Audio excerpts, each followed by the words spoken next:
Salam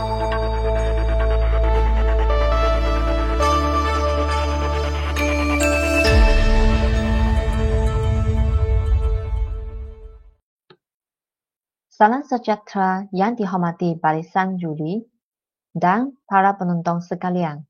Saya Cikgu Wong Lingna dari SJKC Chunghua Tudang akan membentangkan kajian saya yang bertajuk Penggunaan Peta Minda dalam meningkatkan prestasi penulisan karangan naratif bahasa Cina dalam kalangan murid tahun 4. Inilah aspek-aspek yang akan saya bincangkan dalam kajian saya.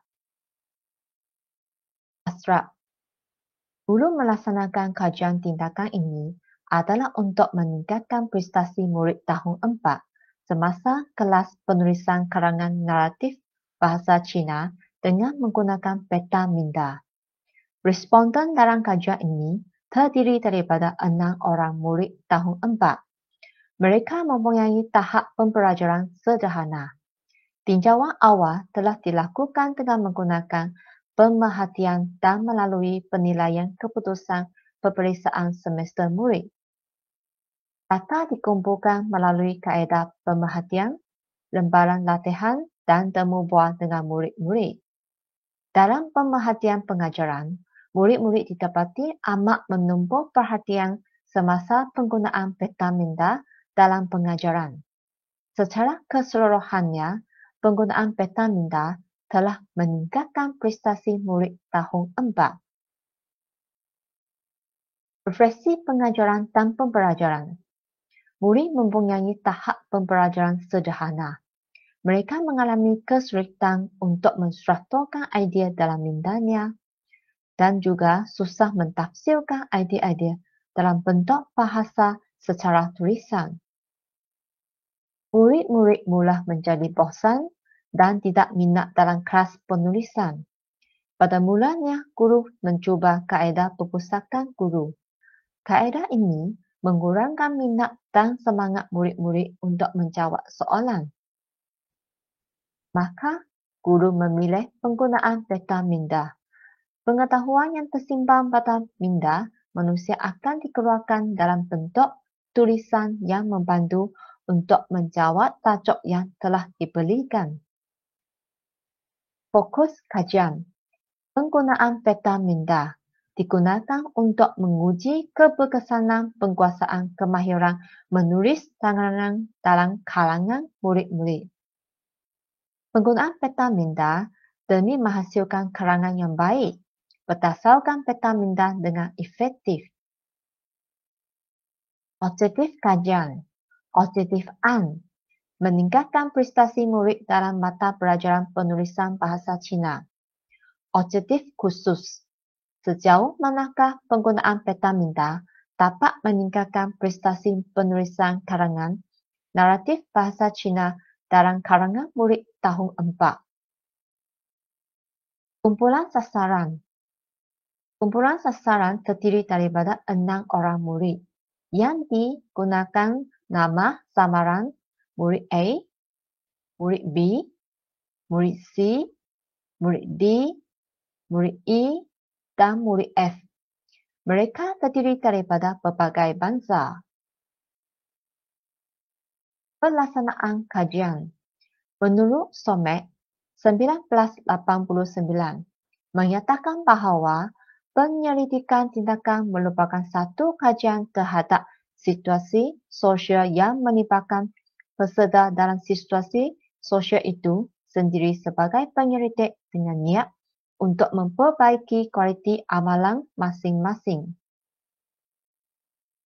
Pelaksanaan kajian. Melalui tinjauan masalah, guru memerhati tingkah laku murid dari semasa ke semasa di dalam kelas. Guru juga mengenal pasti sama ada mereka minat dan bersedia dalam kelas, ataupun berasa bosan dalam kelas. Pemerhatian turut dibuat semasa aktiviti dalam kelas dijalankan dalam kelas. Analisis tinjauan masalah. Didapati bahawa murid dalam kajian ini mengalami kesulitan dalam menstrukturkan idea dalam minda mereka. Masalah ini menyebabkan murid-murid berasa bosan dan kurang berminat dalam kelas. Pelaksanaan kajian menerangkan bagaimana menghasilkan peta minda beserta contoh yang dihasilkan sendiri oleh guru kepada murid-murid. Guru juga membimbing dan memantau mereka menghasilkan peta minda dalam penulisan karangan bahasa Cina. Selepas menyiapkan peta minda, murid-murid telah menghantarnya kepada guru untuk disemak.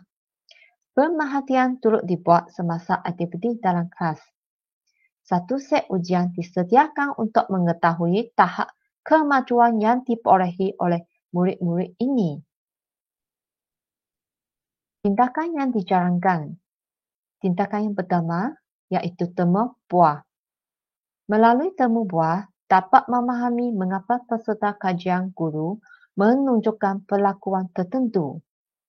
Temu buah yang telah guru jalankan terhadap murid adalah dari aspek sikap, minat, perasaan, konsepsi, pengetahuan, pendapat atau pemahaman mereka tentang pengajaran yang dilalui.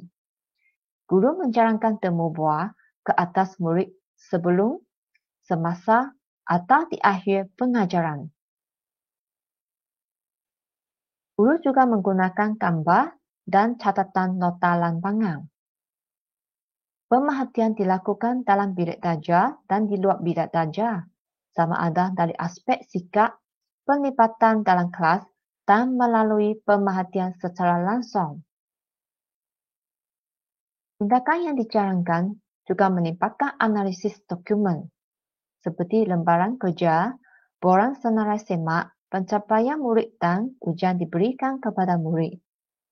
Data daripada lembaran kerja atau latihan lebih jelas menunjukkan perkosaan murid dalam kemahiran mengemukakan isi-isi utama karangan dan menghuraikannya.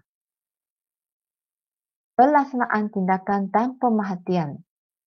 Melalui temu buah, guru mentranskripsikan dalam bentuk teks, ditaip dalam komputer dan dianalisis secara menu. Guru juga menandakan isu yang penting yang terdapat dalam transkrip temu buah yang berkaitan dengan persoalan kajian guru.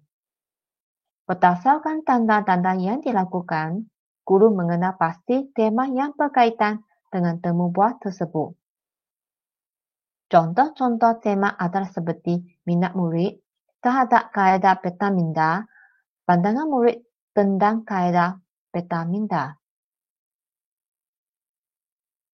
Analisis data pemerhatian terhadap catatan nota lambangan berdasarkan pemerhatian merumuskan bahawa murid-murid seronok terhadap kaedah peta minda. Sebelum kaedah peta minda diperkenalkan, murid-murid menggenggam pensel dan hanya menulis beberapa perkataan sahaja. Mimik muka murid menunjukkan perasaan bosan. Selepas kaedah peta minda diperkenalkan, murid-murid bertungkus lumus dan berusaha untuk menyiapkan karangan dengan peta minda sedang menghantar hasil mereka kepada guru. Melalui peta dokumen, guru menggunakan skema pemakahan karangan bahasa Cina untuk penulisan murid-murid. Dokumen mengutamakan dalam pengolahan isi atau kandungan lembaran kerja dan latihan murid-murid dianalisis dari segi kesalahan aspek tata bahasa dan pengolahan ayat yang terdapat pada lembaran kerja peserta kajian. Hasil lembaran kerja diletakkan dengan markah dan dianalisis dari semasa ke semasa. Contoh-contoh hasil lembaran kerja murid. Contoh pertama, contoh kedua, contoh ketiga. Hasil dapatan kajian, sebelum kajian dan selepas kajian. Sebelum kajian dilaksanakan, melalui pemerhatian, guru dapati murid-murid mula berkecoh. Mereka masih belum sedia dan tidak berminat dalam kelas. Melalui analisis temu buah, guru tidak tahu sama ada peta minda boleh membantu mereka dalam penulisan karangan naratif bahasa Cina. Melalui analisis data dokumen, murid-murid tidak dapat menyiapkan karangan dalam masa yang tertentu. Selepas kajian dilaksanakan, melalui pemerhatian, guru mendapati bahawa murid-murid menumbuhkan perhatian dalam kelas. Murid-murid bertungkus rumus untuk menyiapkan hasil peta minda mereka kepada guru. Dan juga melalui temu buah, guru mendapati bahawa murid-murid memahami kegunaan peta minda. Murid-murid juga mendapat manfaat melalui kaedah peta minda. Melalui analisis data dokumen, didapati bahawa peningkatan markah dalam ujian pasca dibandingkan dengan skor ujian pra. Murid-murid dapat menghasilkan karangan berdasarkan peta minda dalam masa yang tertentu. Refleksi kajian. Pada minggu pertama, murid diminta menulis satu karangan naratif dengan cara sendiri. Guru memperhatikan bahawa terdapat 2 orang murid menggenggam pensel dan terus mula mengarang. Terdapat 2 orang murid masih fikir apa yang harus ditulis. 2 orang murid pula tidak berbuat apa-apa sebelum mulanya mengarang. Mereka terus tulis apa yang ingin ditulis. Pada minggu seterusnya, peta minda ditiadakan kepada murid-murid tersebut. Didapati murid-murid dapat menerima penggunaan peta minda dengan segera. Guru dapat memperhatikan bahawa mereka faham dengan konsep peta minda melalui latihan selepas itu. Dari reaksi murid, guru dapat lihat bahawa kebanyakan daripada mereka berminat dengan peta minda. Minggu ketiga, satu ujian pos dijalankan antara murid-murid tersebut. Sepanjang masa itu, 6 orang murid dapat menghasilkan karangan naratif dengan menggunakan peta minda dalam masa 30 minit. Dari sini, guru dapat lihat penggunaan peta minda dapat membantu murid-murid menjana idea dengan berkesan. Berikut adalah jadual peningkatan markah murid-murid dalam ujian pra dan ujian pos.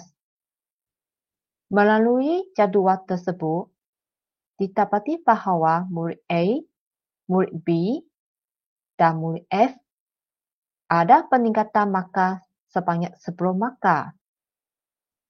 Manakala murid C, murid D dan murid E ada peningkatan markah sebanyak 8 markah dalam ujian pos. Cadangan kajian ini. Cadangan pertama, guru boleh menggunakan kaedah peta minda untuk menulis karangan jenis lain seperti keperihalan, perbahasan dan surat rasmi. Cadangan kedua, bahan bantu belajar seperti permainan dapat meningkatkan pemahaman murid tentang sesuatu konsep. Cadangan ketiga, guru boleh menggunakan peta minda yang lebih berwarna-warni bagi menarik minat, merangsang minda dan meningkatkan motivasi murid. Kesimpulan kajian ini, peta minda memberi kesan positif ke atas penulisan karangan naratif bahasa Cina. Murid-murid dapat menghasilkan suatu karangan naratif yang isinya padat dan tersusun dengan peta minda. Peta minda dapat membantu murid menjana idea dan menghubungkan idea-idea supaya menjadi satu karangan yang baik. Sekian sahaja pembentangan saya. Saya berharap kajian saya dapat membantu anda. Sekian, terima kasih.